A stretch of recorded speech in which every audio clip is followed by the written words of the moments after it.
YOLO,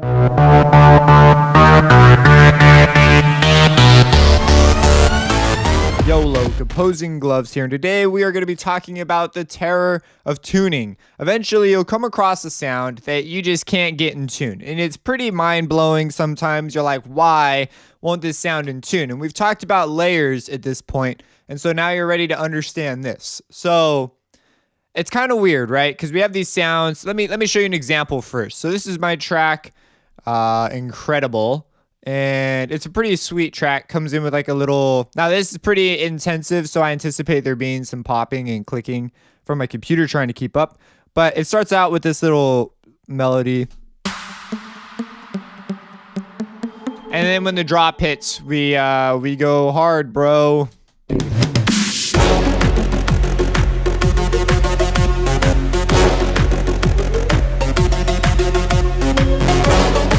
So I'm actually pretty happy with this drop. But during the second part at the end of the drop, I had these horn stabs. So I have like this whole brass section thing going on here, where I've got some bass trombone and some tuba. And if you want real brassy sounds, usually in libraries, they're gonna lie, because I don't know why it tends to do this. The tubas always sound too round in most libraries, in my opinion, when they can really be a lot more abrasive than...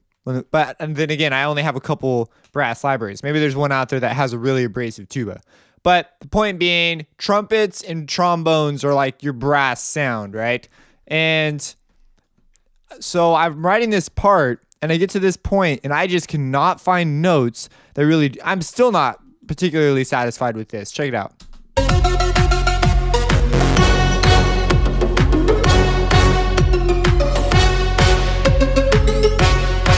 Now, you can't hear it, I'm not sure if you can tell, but occasionally Contact is just completely leaving out certain instruments, so my sound isn't completely full here. But basically, I have this. And this is a problem because it sounds, I don't know about you, but to me that sounds pretty wrong. So I went in and looked at the chords, and everything seemed to check out pretty okay. So after that, then I went and looked at, well, maybe it needs to be a G, because originally I was running around in G, and I wound up on an F sharp, and I thought maybe it's this F sharp thing. Maybe I should change that to a G. And so I went through, and we can do that briefly. We just come in here, and actually, if we just come... So we could just change, let's just change all these to Gs, right? So we'll change that to a G. We'll change this to a G. We'll change this to a G, and this to a G, and that to a G, and this to a G. You know, like, I was like, it's gotta be, maybe it's that. Maybe I just need to be nailing this down. And obviously I've tried this, and it just didn't work. I was so surprised, but I want to show you that it didn't work. We'll only do these first two bars. What are these, strings? No, those are the French horns. Okay, and you can hear there's a hefty amount of compression going on there. So, from the rise of noise. But anyways, we get this now. Let me give you like a little bit of context, I guess. Let's go back to 129.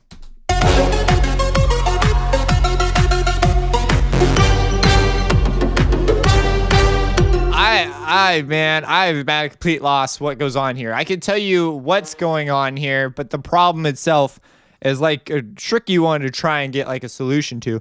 So remember in the layer video, we talked about there being the implication of a fundamental.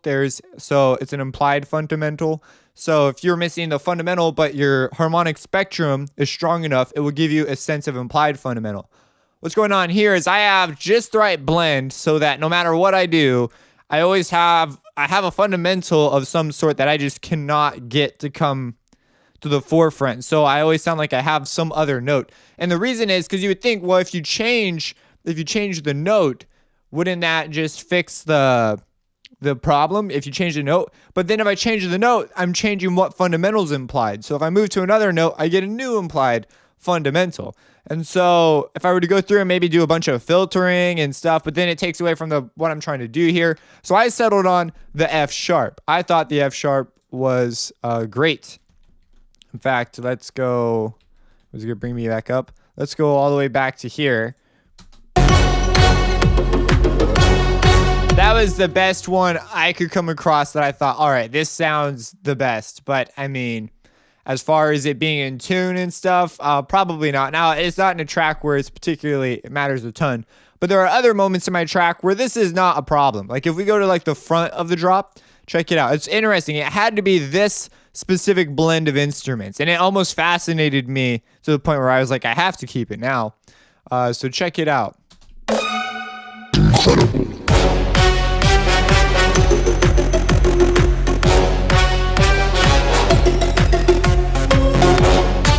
So to be fair, I am messing a great deal with tuning in the sound design that I'm doing here. But that's what's going down, and it's a weird problem. So that's what I wanted to show you, is that sometimes you'll get these sounds. It's literally impossible to get them in tune because as soon as you move them, the spectrum implies something else, and the whole thing just sort of becomes a mess. And that's what I sort of get for getting all fancy and complicated with adding in a bunch of instruments, I guess. But I also wanted to talk about, so this is the terror of tuning. Sometimes it comes up and you have a couple options. One is you could just scratch the idea and go for something else. Maybe emphasizing that big note. Maybe it'd be better to rip everything out and then just exchange it with one sound. I tried that. It wasn't very satisfying though. Obviously I settled on that. But perhaps maybe you're able to find the set of sounds that's responsible for this interesting change. In my case, is probably the brass instruments. And the bass actually is a special case too. So I was just running into trouble there. But it was sort of an interesting deal. Now, in the past, I used to reason it like this, right? So I said, well, you've only got, from 20 hertz to 40 hertz, you've got one octave. That's 20 hertz for 12 notes. That's one octave. But if you go up like to 10,000 hertz, and then the next octave is 20,000 hertz away. So now we have 10,000 hertz to express the same 12 notes. And so I said, well, okay, this is what I thought in the past. And it's still true. Because this lower octave down here has less notes, there are some notes that simply, or less frequencies, there's only 20 frequencies, there are some notes that will simply be out of tune. And now you might be going, well, that makes no sense because what about the frequencies between frequencies, like 19.1 hertz or something like that? Well, to that, you could say, well, equal temperament tuning. So because we use equal temperament tuning, all our notes, actually a piano is out of tune by a specific degree because it's been equal tempered. We could get into this whole thing about tuning, but that's why. So even though there are these fractional frequencies we could use, we don't use them. Like it won't fit just right. So sometimes this won't work. But the real reason why you come across these sounds, because you can fix it by your ear. Those problems aren't that hard to solve because the problem's easily definable. Oh, I just move my note around a little bit. I'll tune it. I'll just put a little tuning offset on there. So it is true that is a problem. It's not a hard problem to solve. Otherwise, bass players would always be out of tune. So they just use their ear and they fix it up. Or the upper instrumentalists, everyone's using their ear. They're always fixing themselves. As far as being in tune or out of tune, blending with the group. But the real issue is when you get a blend of instruments that makes it so the blend of sounds that just doesn't work out. And in real life, the reason why this doesn't really occur very much in live performance groups is because the musicians will change their tone. They'll fix themselves up. I mean, it's kind of crazy. You never have to point this out. People just do it. They just know what to do. If they're producing a note, they'll fix it up. And in one of my classes, there were three unforgivable sins of a musician that if you do one of these, you cannot be a musician. You won't be very good and people won't like you. And I can remember the one I remember right now. There were two others. I think one of them was rhythm. But so you can't have, one of them is definitely rhythm. You can't have bad rhythm. I remember them. You can't have bad rhythm. You got to play in tune. And you got to have good tone. And so this tuning and tone one are related. And so it's just kind of funny. It's kind of related here. So if you got bad tone, no one wants to listen to you because it's bad tone. If you're out of tune, no one wants to listen to you. And if you're playing the wrong rhythm, you might as well be playing the wrong note. So those are the three unforgivable sins. Professor Eisel shared that with me, and I thought that was I was like, dang, that's really good. I'm going to remember that. As you can see, I remember it. If you have any questions about this stuff, let me know. I know this one was sort of a less of a let's do this or look at the theory exactly. It was more of a here's this this interesting problem. In here, I go into, so this is going to be where I link this tutorial. It's going to be right here. Video explaining what I mean. We'll eventually have the link to this video. But I also point out here that because of the logarithmic nature of pitch, that can also get tossed into here. And you can sort of read this little paragraph explaining it, but I think just looking at the problem for what it is the most straightforward way of tackling it. And it's just an interesting problem. Honestly, I've only come across, like, I pulled out this specific example because I remember being completely stumped by this. It is very surprising to me.